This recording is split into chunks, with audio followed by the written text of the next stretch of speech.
Bom, galera, então meu nome é Christian, sou professor de Física. Começaremos agora com o primeiro módulo de Física relacionado à mecânica, mais especificamente com a introdução à cinemática. Bom, primeiramente, o que é mecânica? Mecânica é o estudo dos movimentos. Tá? Basicamente, a gente irá, nesse primeiro momento, estudar o movimento dos corpos. Esse movimento ele é dividido em duas partes. A primeira parte chama-se cinemática. O que é a cinemática? Cinemática é o estudo dos movimentos sem a necessidade de justificar as suas causas. Então agora nesse primeiro momento a gente vai entender alguns conceitos básicos da cinemática. Como por exemplo, o que é um ponto material? Em várias questões, no caso, a gente vai analisar que questões relacionam os corpos como pontos materiais ou simplesmente corpos, tá? E o que é um ponto material? O ponto material é quando as dimensões desse corpo são desprezíveis a fins de cálculo. Por exemplo, nessa situação que a gente tem aqui, uma grande calçada e uma pequena formiga. No caso, a dimensão da formiga é irrelevante para a comprimento ou a dimensão da calçada. Consequentemente, a gente conseguiria chamar essa formiga de ponto material. Ela é irrelevante para fins de cálculo. O que é um corpo extenso? Corpo extenso é quando as dimensões de um determinado corpo são sim relevantes para fins de cálculo. Ou seja, nessa situação a gente tem uma formiga e uma pequena pedra.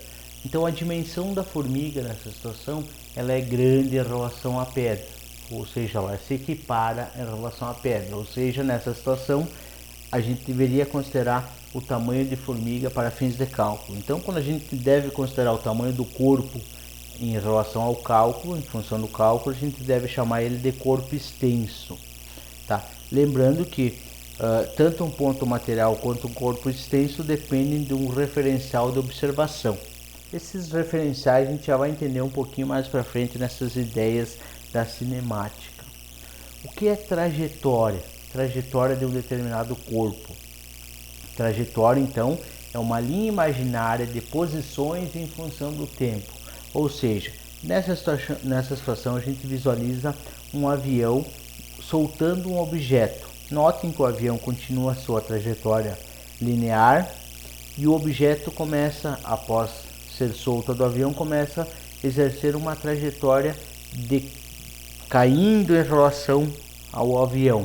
Nessa situação a gente tem um ponto de referência onde a gente analisa que, observando nessa situação, ao lado do avião, na lateral do avião, o objeto está caindo. Então, nosso ponto de referência nesse caso seria a lateral do avião e a gente observaria esse objeto caindo numa trajetória parabólica.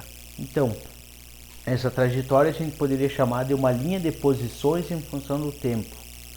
Tá? Lembrando que a trajetória sempre vai depender do ponto de referência que a gente olhar o avião. Por exemplo, se a gente olhasse de dentro do avião, nessa situação a gente não ia mais enxergar uma trajetória, mas sim o objeto caindo em linha reta.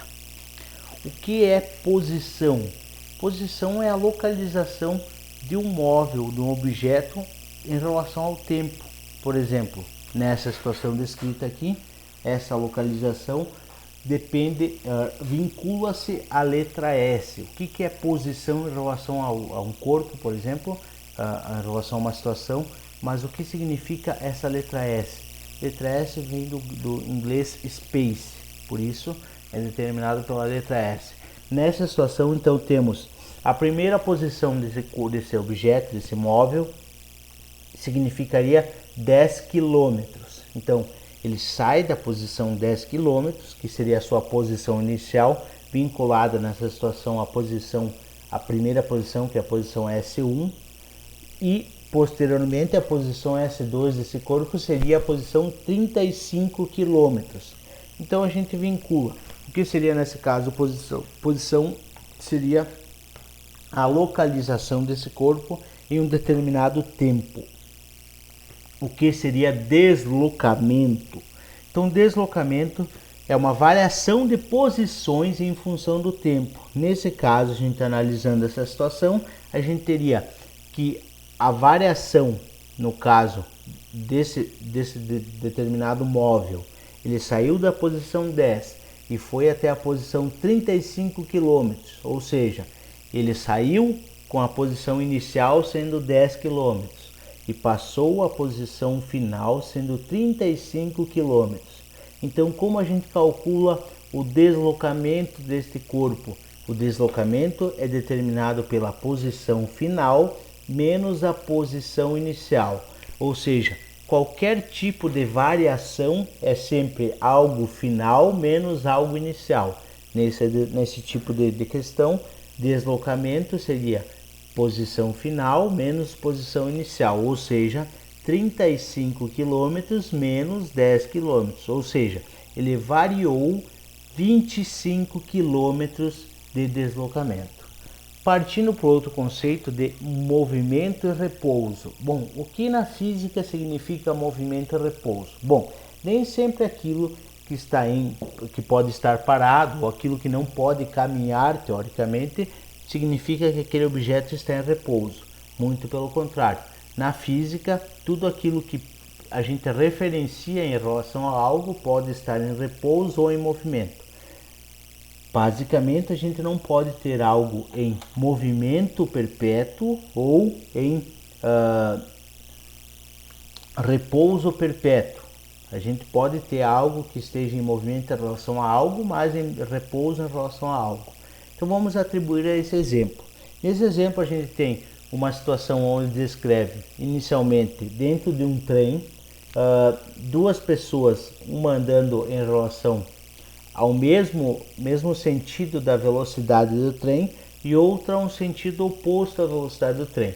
E uma terceira pessoa que está entre o meio dessas outras duas sentadas, tá? E por fim, uma quarta pessoa, um outro referencial, um observador que está fora desse trem, observando o trem lateralmente em movimento. Bom, para a pessoa que está em relação ao trem sentada, ele nota que a pessoa que está à sua frente está andando em relação a ele, andando na frente do trem. Bom, essa pessoa, em relação à pessoa que está sentada, estaria em movimento. Por quê? Porque movimento é descrito pela relação de variação de velocidade em função do tempo. Se a pessoa que está sentada nota que a outra pessoa que está andando em sua frente varia distâncias em função do tempo, isso significa que este está em movimento em relação à pessoa que está sentada. O mesmo pode-se dizer com a pessoa que está nas suas costas, andando no sentido oposto à velocidade do trem. Tá. Ao mesmo também pode-se dizer a pessoa que está, o observador que está externo.